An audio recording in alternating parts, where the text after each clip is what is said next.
Isso, 200 anos de capitalismo já foi suficiente para destruir o planeta nessa magnitude, né? Olá, terráqueos! Hoje a gente vai reagir a um corte do Inteligência Limitada em que o Pirula tá lá com o Emílio e vão contar pra gente se o planeta Terra vai ser extinto mesmo ou não. Vamos assistir? Inferno. E eu consigo te explicar por que espécies são extintas. Por quê? De uma maneira bem fácil. Porque morrem todos. Porque morrem, mas eu consigo te explicar por que elas morrem. E por que a gente tem que falar quando acontece essas distinções que eles falaram muito bem, como que a gente explica biologicamente a extinção de espécies. Então, eu vou explicar com temperatura, certo? Então, se eu pegar a curva de temperatura para sua sobrevivência, do Vilela mesmo, eu vou conseguir pegar e deduzir que nas duas pontas, ou seja, quando tá frio demais ou quando tá quente demais, eu tô num lugar em que não tá bom para você viver. Certo. E que eu consigo medir qual que é a temperatura ótima de sobrevivência do Vilela, certo? Certo. Então eu consigo chegar numa faixa de temperatura, num ponto de temperatura, em que o seu corpo tá gastando a menor quantidade de energia para ficar vivo. Se ficar quente demais, você vai transpirar, vai perder água para manter a sua temperatura mais baixa. Se ficar frio demais, você vai começar a tremer, vai gastar energia para ficar quente. Então o que a gente sabe é que para a humanidade, isso é uma média, e médias não são tão inteligentes, que vai variar entre você e eu, por exemplo, a gente tem uma temperatura ótima de 23 graus Celsius. Conforme você vai se afastando desses 23, ou pro quente ou pro frio, isso vai ficar ruim para você sobreviver. Faz sentido isso que eu expliquei? Faz. Eu posso pegar isso para tudo. Então eu posso falar de quantidade de água que você precisa para sobreviver. Muita água, pouca água é ruim. Eu acho o ponto ótimo de quantidade de água. Eu posso falar de quantidade de comida. Eu posso falar de qualquer fator ambiental que você puder tá falando. Quando eu pego as espécies que vivem no planeta hoje, elas são adaptadas para as condições que a gente tem no planeta hoje. Então se eu pegar um urso polar, por exemplo, a temperatura ótima de sobrevivência dele vai ser 0 graus. Mais que 0 ele sofre, menos do que 0 ele vai sofrer também de média de temperatura, certo? Quando a gente tem esses eventos de extinções, é porque as coisas mudam rápido demais. Então a hora que fica quente demais, muitas espécies vão desaparecer porque não dá tempo de eu ter uma adaptação dessas espécies para essa alteração. E aí eu vou ter uma extinção em massa, porque todo mundo estava pronto para aquela condição que existia e acontece alguma coisa que altera essa condição e desaparece todo mundo de uma vez. Como que... Se fosse devagar, e a sua pergunta é muito importante, a gente tem um processo chamado de evolução. Então as mudanças devagar são as pressões seletivas que vão mudando gradualmente as espécies no ambiente. Então, por exemplo, para a temperatura, existem seres humanos dentre a gente que vivem melhor no calor. Então, se a temperatura for aumentando devagarinho, esses caras vão tendo cada vez mais vantagens vão passando genes para frente e a média da população vai mudando naquela direção, e isso é um evento de evolução. Quando acontece algo rápido demais, também é evolução, mas as espécies tendem a desaparecer e aí surgem espécies novas para aquela nova condição que se abriu. Porque não dá tempo daqueles caras sofrerem as mudanças graduais que a gente vai ter na evolução. Então cai um meteoro, muda tão rápido o ambiente inteiro que todos os bichos vão desaparecer e vão se abrir esses espaços que eles estavam citando para que outras espécies gradualmente vão mudando e ocupando aqueles espaços. Então, quando a gente tem essas extinções em massa, é porque a gente teve mudanças tão drásticas no planeta que essas mudanças mataram grande parte das espécies porque elas não tiveram esse tempo que a gente precisa para essas mudancinhas graduais. E cada espécie tem um tempo diferente. E cada espécie vai ter um tempo. Então, bactérias, por exemplo, que se reproduzem rápido, vão ter um tempo. Depende do tempo de vida do bicho. Você pega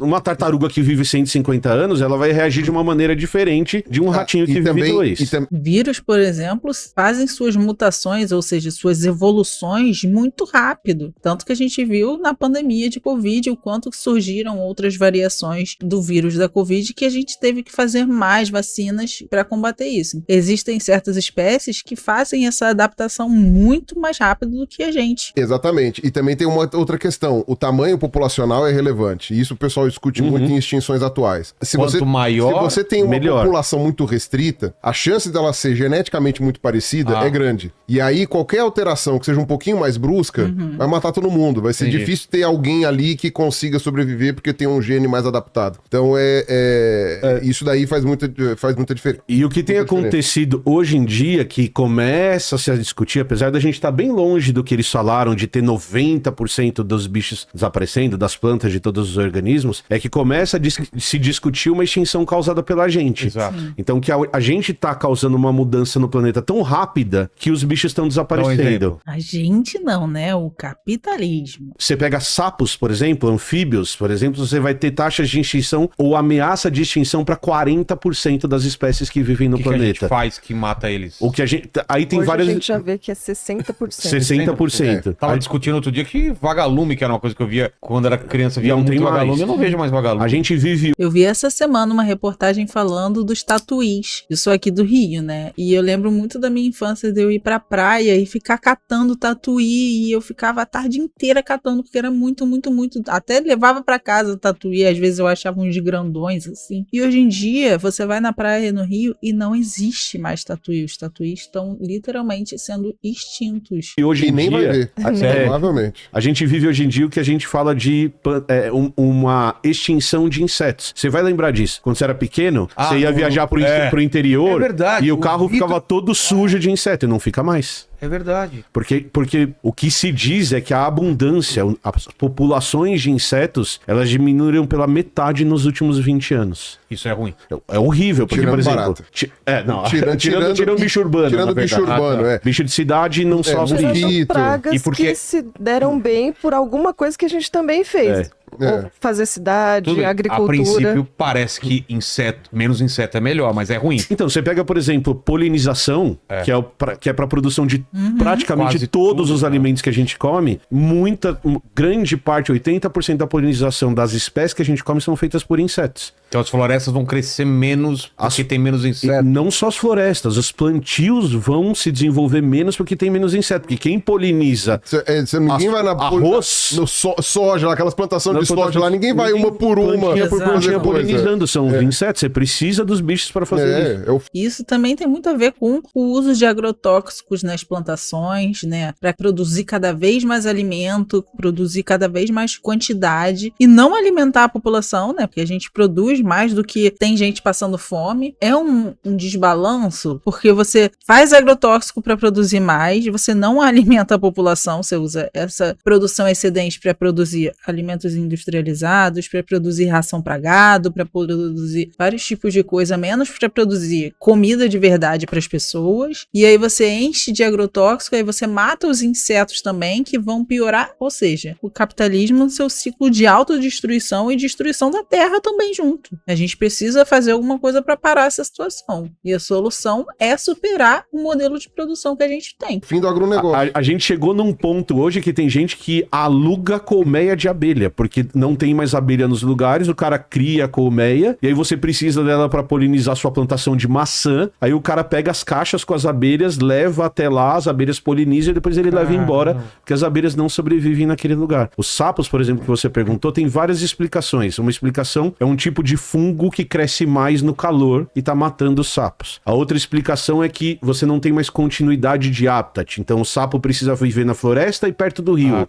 E aí você corta essa ligação, ele não consegue chegar no rio, ele não vai se reproduzir. A outra explicação é meramente o calor. Tá tão quente que os bichos não conseguem sobreviver. E tem uma coisa que eu faço questão de frisar aqui. Com relação a esse aquecimento, agora ninguém mais questiona que tá esquentando, né? Porque até um tempo atrás o pessoal Tinha gente falava, que não, vai questionava. esfriar, vai não sei o quê. Não, agora ninguém questiona que tá esquentando. Não há nenhum fator detectável hoje pela ciência que possa explicar o ritmo de aquecimento que está acontecendo, que não seja por ação humana. Isso. Ponto. Não, assim, o nível de discussão em relação a isso, do ponto de vista acadêmico, é menos de 1%, e ainda assim, esse 1% tem uma série de problemas que, enfim, sabe, problemas metodológicos, problemas de, digamos assim, a única preocupação é a amplitude, não sei o quê, mas a princípio, assim, praticamente não há mais nenhuma discussão. Ah, mas é o sol. Não é o sol. A gente já passou por mínimo solar, agora a temperatura só aumentou. Ah, mas é vulcão. A gente não tem atividade vulcânica para justificar o aquecimento que está acontecendo. Ah, mas é a posição do sol, da Terra em relação ao Sol. A gente está numa posição dentro de todos os ciclos possíveis, movimento de precessão, ciclo de Milankovitch, o caramba 2,4, de que deveria estar esfriando e não esquentando. Então, tipo, nenhum dos fatores ambientais naturais que a gente tá falando, eu e o Bruno agora aí, sobre questões de mudança climática, nenhum desses fatores observados hoje pode justificar o aquecimento do planeta. Na verdade, era para estar esfriando. A atividade vulcânica era para estar esfriando, a atividade do Sol era para ter esfriado pelo menos um tempo, a atividade da posição da Terra em relação ao Sol era para estar esfriando e tá esquentando. Só tem uma variável, que é o índice de carbono na atmosfera, e só tem uma espécie, uma fonte de carbono indo para a atmosfera, e essa fonte somos nós. Então, pode-se questionar isso? Pode-se, mas você tem que apresentar o que tá faltando aí nessa jogada aí que alguém não levou em conta. O que não levaram em conta que tá faltando, entendeu? Me apresente, a ciência está aberta a novas explicações. E é importante a gente dizer dentro da história da evolução do planeta que já teve momentos mais quentes. A grande questão de agora... Mesozoico, que a gente tá falando, quando o Bruno voltar aí, o Mesozoico, a temperatura era tipo, sei lá, muito mais 4, quente do 5 que hoje. graus mais alta do que é hoje. A grande questão é que os organismos que vivem no planeta hoje, eles vivem num planeta que era para ser mais frio. E essa mudança, por causa da nossa ação, tá acontecendo tão rápido que não tá dando tempo dos bichos, ou das plantas, ou das bactérias, ou dos fungos, se adaptarem a essas mudanças. Então, o risco que a gente tá correndo, e aí que começa a se discutir uma extinção causada pelo homem, é esse. Isso, 200 anos de capitalismo já foi suficiente para destruir o planeta nessa magnitude, né? E o que a gente pode fazer? Que a nossa única arma é se organizar para superar esse sistema de produção que destrói o nosso planeta e o futuro do nosso planeta, né? Que tem recursos limitados, só que o capitalismo não se importa com recursos limitados. Ele quer sugar até a última seiva de árvore que o planeta tiver para oferecer, se for para bilionário ficar rico, né? É isso. Espero que vocês tenham gostado. Já deixa o seu like, se inscreve no canal se você não é inscrito e ativa o sininho para não perder nenhuma notificação. Beijos, tchau, tchau.